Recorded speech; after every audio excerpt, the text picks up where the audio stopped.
In this video, we're going to be taking a look at the third Rebel Pilot Legacy pack that was released under the Legacy Collection. And this was one of the very last Evolutions packs that was released at the time, similar to the Clone Commandos pack that I reviewed previously. Which, that being the case, it was a Walmart exclusive, if I recall correctly. So I think it was kind of relatively easy to find. I do recall seeing it in retail at the time. I did not get it, and all three of these action figures I actually did not get together. I got them all separate, and it took me a little over a year, I think, to finally get all of them. So the three characters we have here are John Brandon, who was featured at the Battle of Yavin in New Hope. He was the second X-Wing pilot to be taken out. Then we have Shira Bree here, who eventually becomes Lady Lumia, who has an action figure as well that I have reviewed on the channel, and a very interesting character. A lot more to this action figure than meets the eye, I suppose. Then we have Jake Farrell here, an A-Wing pilot from In Return of the Jedi. I think all three are pretty interesting characters. John Brandon here is actually one of my favorite characters from the Battle of Yavin, and that's solely because of his helmet design. I think that's one of the coolest X-Wing pilot helmets I've ever seen. And that's always fascinated me. Even as a kid, I thought, wow, that's a really cool looking helmet.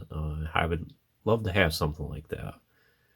As far as his backstory is concerned, I don't think there's a whole lot about him, whether it's the EU or the new Disney canon.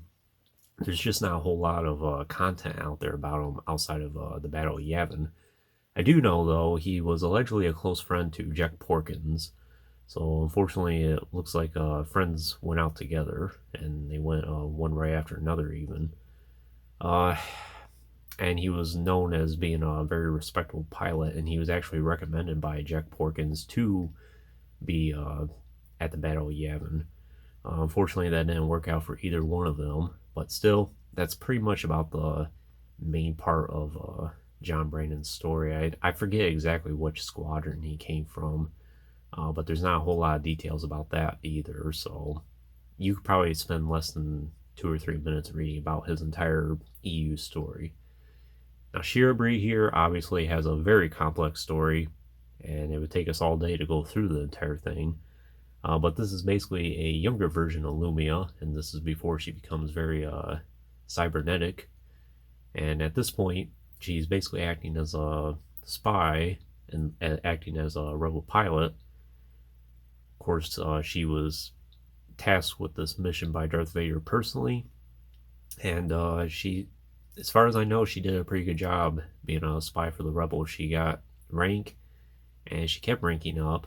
She was a decorated pilot even, and I know her and Luke Skywalker have a relationship for a time, and that is kind of alluded to in the Legacy of the Force book series as well. Mara Jade and Luke end up talking about the Lumia and Luke's relationship among each other. So pretty interesting. And then what ends up happening is how she gets her cybernetics is she ends up being shot down by Luke Skywalker. I think they were having a dogfight with one another in X-Wings. Then of course she's heavily injured, and then the Empire managed to rescue her, I think, or she fled on her own. I forget specifically which, but she basically ends up in a bacta tank on the Executor, and then from then she's pretty much restored, and then that's when she becomes Lady Lumia. So this is a much younger version of her, obviously a little bit different hairstyle. I will bring out Lumia again here in a little bit, and we'll do a comparison between the two.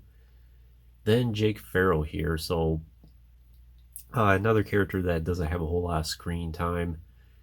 He's actually not the A-Wing pilot that crashes into the bridge of the Executor. This is the A-Wing pilot when Lando and the rest of his group are venturing through the Death Star 2. And then he says, see if you can get a few of those TIE fighters to follow you. And then he says, copy. So that's actually Jake Farrell. This action figure doesn't really look like him very much. And that's something that's been noted time and time again for the few people that have talked about this action figure. But still, I'm a big fan of all three of these action figures. I don't have either the first or the second Rebel Pilot Legacy packs. I would like to get them at some point. I recall them being heavy peg warmers back in the day, but at that time, Rebel pilots just didn't really interest me a whole lot, but now they do. And originally, so the story of how I originally got these actually. So Shira Brie I got first, and this was during the time I was trying to get a lot of the expanding universe characters. So I thought, well, I'm gonna bid for Shira Brie, so I got her. Then I actually didn't really know a lot of the details of the third pack here so much. And then I found out that John Brandon was in this set as well. I was like, oh, I'm kind of a fan of his character. Really like his helmet design, so I'll go ahead and get him. So then I had the two, and then I realized that, oh, Jake Farrell's in this set as well, so I have to complete the set, so I'll go ahead and get him. And this was over the course of probably a year and a half, I would say. I think I got Shira Brie in 2019, and then John Brandon may have been in 19 or 20, and then Jake Farrell may have been 20 or 21. I'm trying to think what. I got all three of them on eBay, and I won them all in auctions, though. So, yeah. Great set. I'm glad I own it. And let's go ahead and take a closer look at... And we'll start with John Brandon here. Kind of go in order a little bit.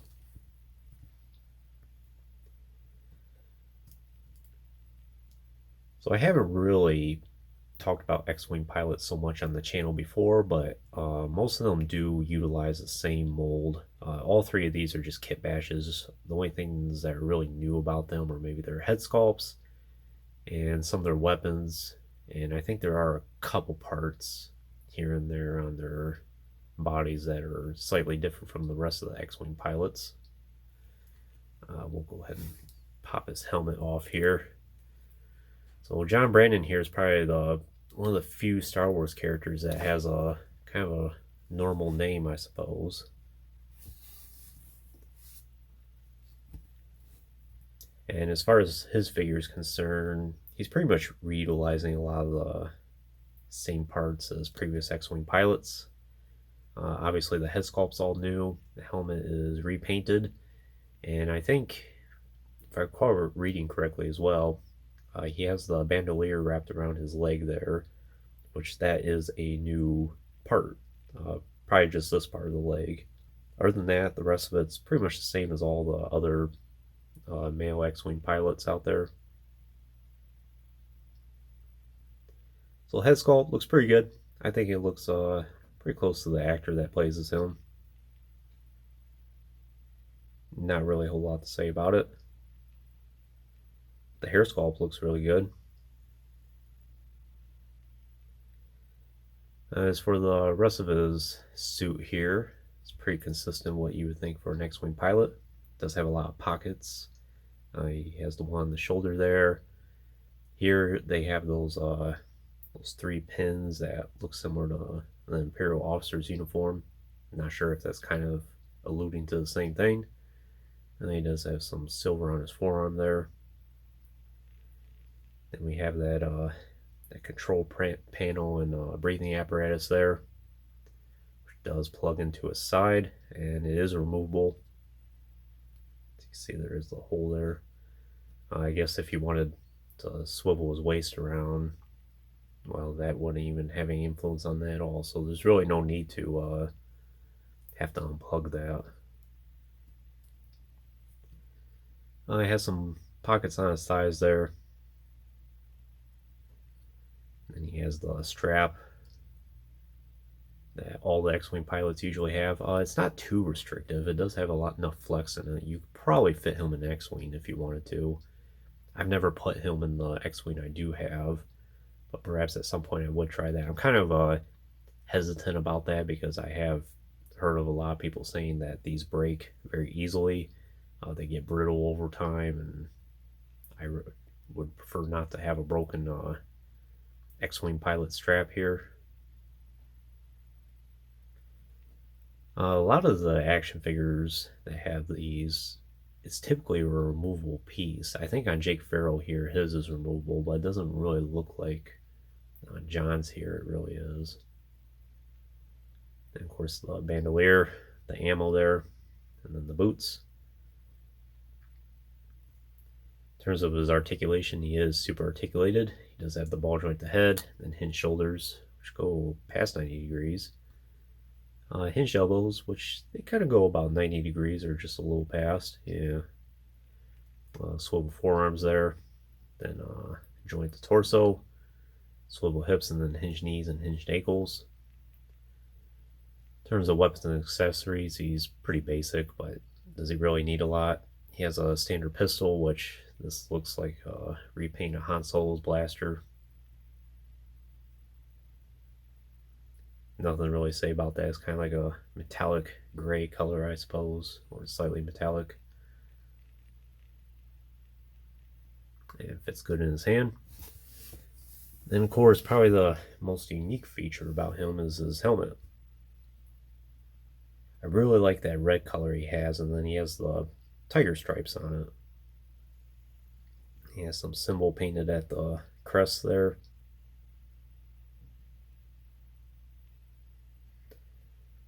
Well, it's a very nice helmet. This is definitely my favorite design for the X-Wing helmets. And it's pretty easy to get on his head. These X-Wing helmets are typically very squishy. Sometimes they're not. I have seen some cast in a very hard plastic. I think the squishy ones are better because they fit over the head and you don't have to work with it so much. So it's pretty easy to take his helmet on and off.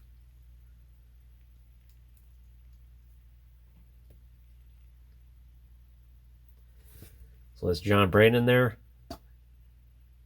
Essential character to have. One of the main heroes from the Battle of Yavin, but too bad he didn't get more screen time than he did. Move on to Shira Bree here. So if you don't know anything about the expanding universe, probably you want to pick up that this is Lumia at some point. Of course, when she does become Lumia, she looks a lot different, much longer hair. And of course, she has cybernetics on her.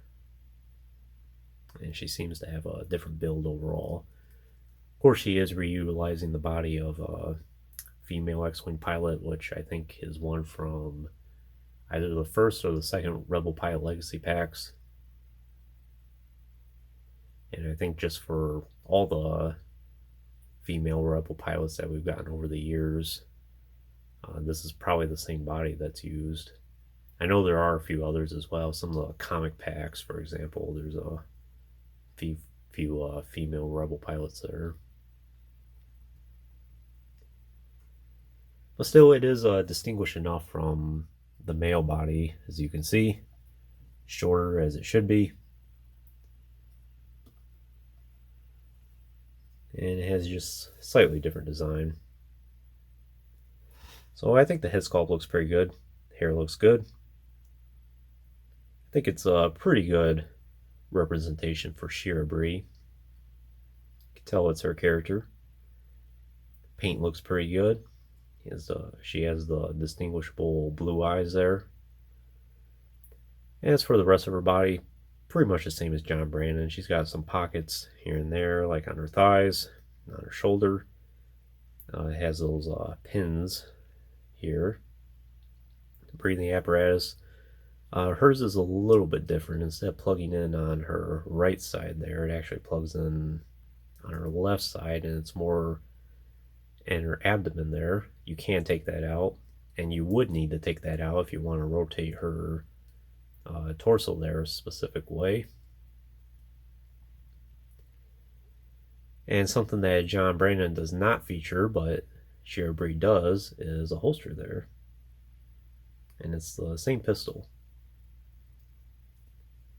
She comes with her own unique pistol as well. And of course the straps. And it has some flex in it as well. I think hers you can take off. I'm not sure. I don't really want to pry that open in case it's not.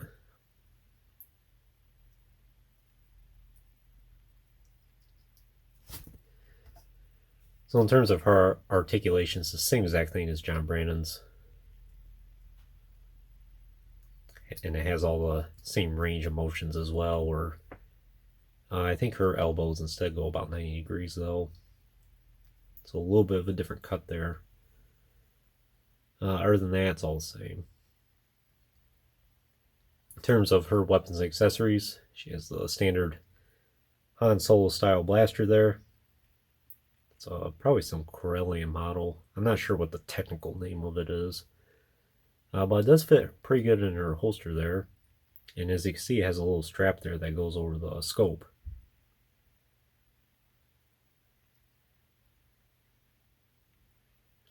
So that's a very nice fit. Then she has this even smaller pistol here, which is totally unique to her. I don't think I've ever seen this on another action figure before. And it's a very tiny piece.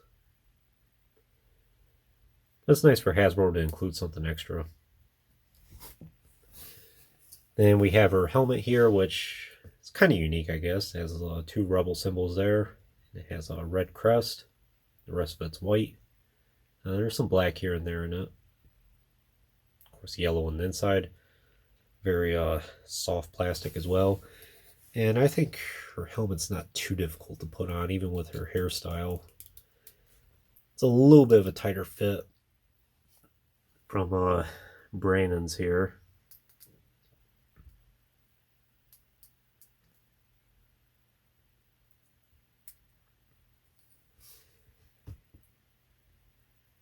And it looks pretty good.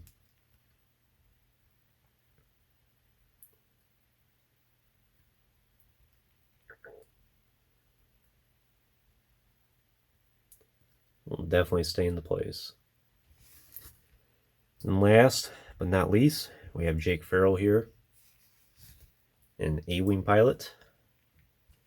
And as far as I know, this body is the same exact body that's used for Taiko Chelchu, who was released in the 30th anniversary collection. And I do have that action figure as well. Had that all these years. But this time he's got a little bit more green in him. And there's a little bit of differences in the design. I'm looking at the Taiko action figure right now, and like Taiko, for instance, has a rebel symbol painted on his right shoulder there, while obviously Jake Farrell does not. I think he just has that one specific scene, though, where he just basically tells Lando copy, and that's pretty much it. Maybe he's got a couple frames here and there throughout that battle.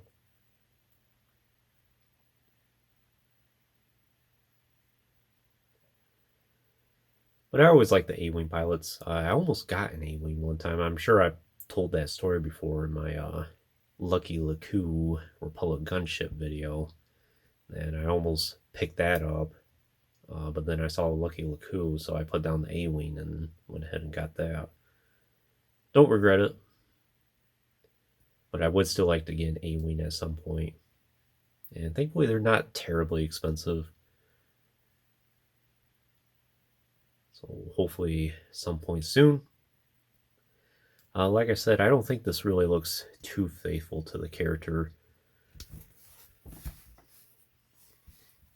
But still, it's not a bad head sculpt at all.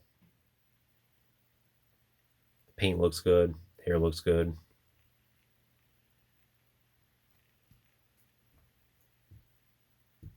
Lips are a little pink, but that's alright. As for the rest of his suit, it's kind of similar to the normal X-Wing pilot suit. He doesn't have the pins on this side. He has a pocket instead. Other than that, or of course, his chest box here is slightly different. A few different controls and just a slightly different layout there. A lot larger too.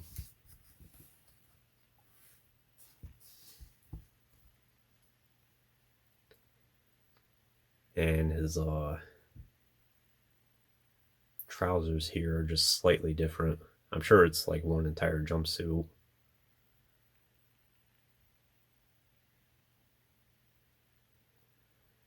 He has a nice green. I think him having this green outfit though means he's part of the A-Wing Green Squadron, I think it is. There is an X-Wing or not an X-Wing, an A-Wing of that came out back in the Saga days, so probably between 2002 and 4. And that's the one I'm referring to, where it's not terribly expensive. You could probably find it for like $50 or less. If you look in the right places, that is.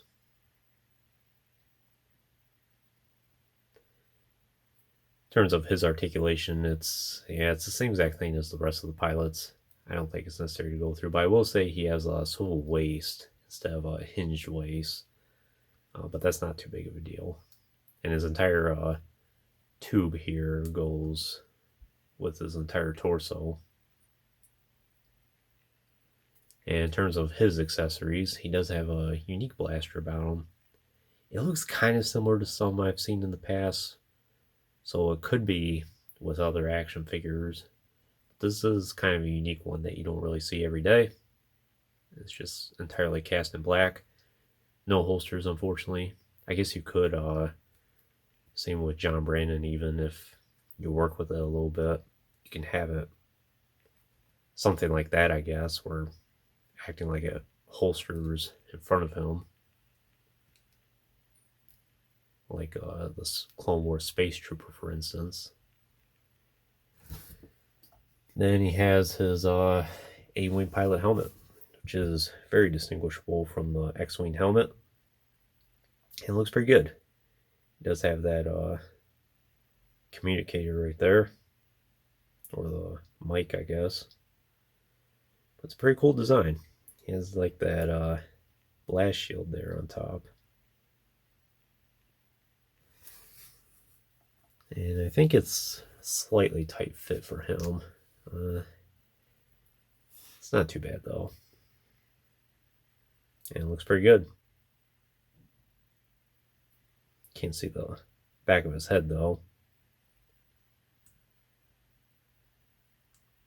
That's not a big of a deal.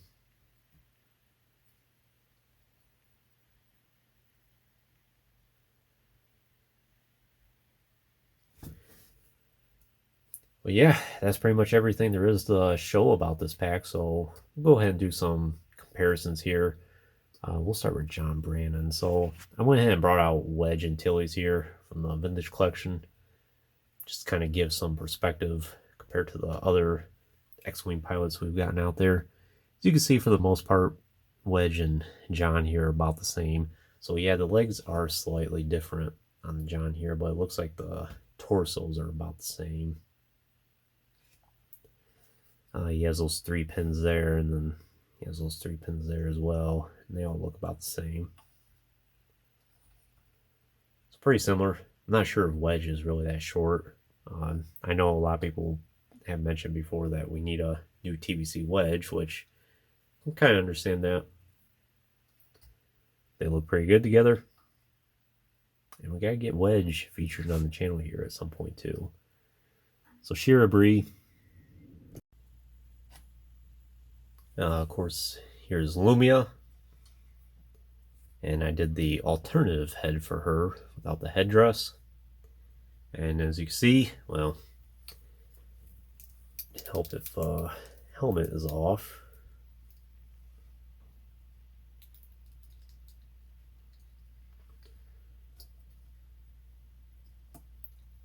Big difference between the two characters here.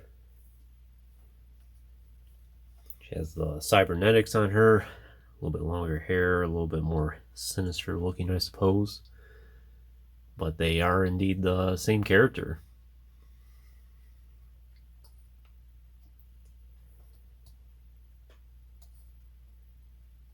Then for Jake Farrell here, I didn't mention he's the basically a retool of Tycho Chowchu here, who's Wedge Antilles, or one of Wedge Antilles' close friends.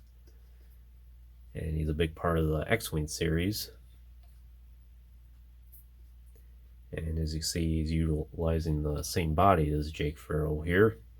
And everything's pretty much about the same. And of course, he has the Rebel markings on his shoulders here. And the different head sculpt and then the repaint. But other than that, it's about the same. And the helmet's different. I think Tycho here kind of has a unique helmet that we don't really see too often. And they look pretty good side by side.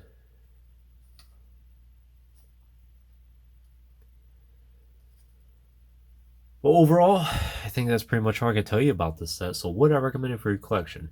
I would, especially if you're a fan of Rebel pilots.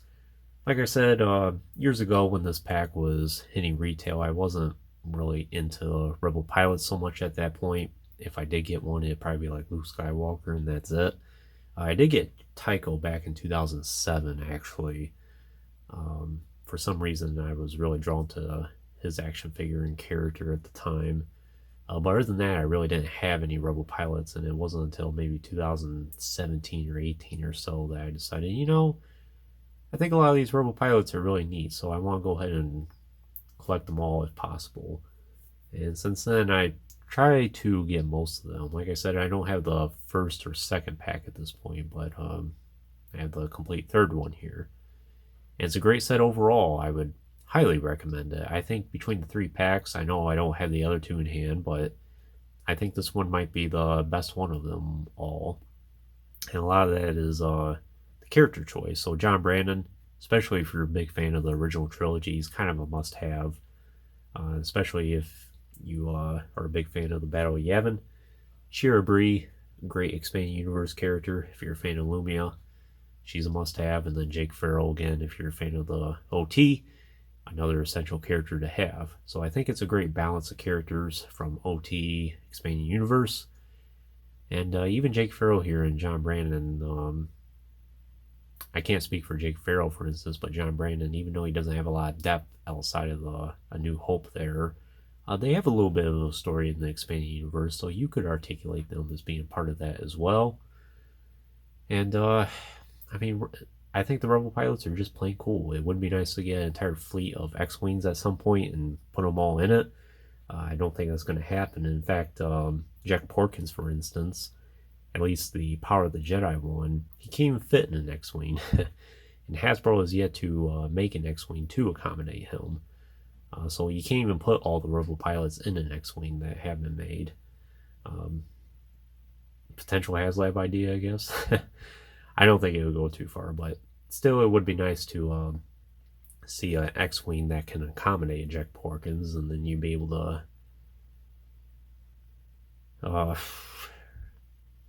reimagine that Battle of Yavin, I suppose.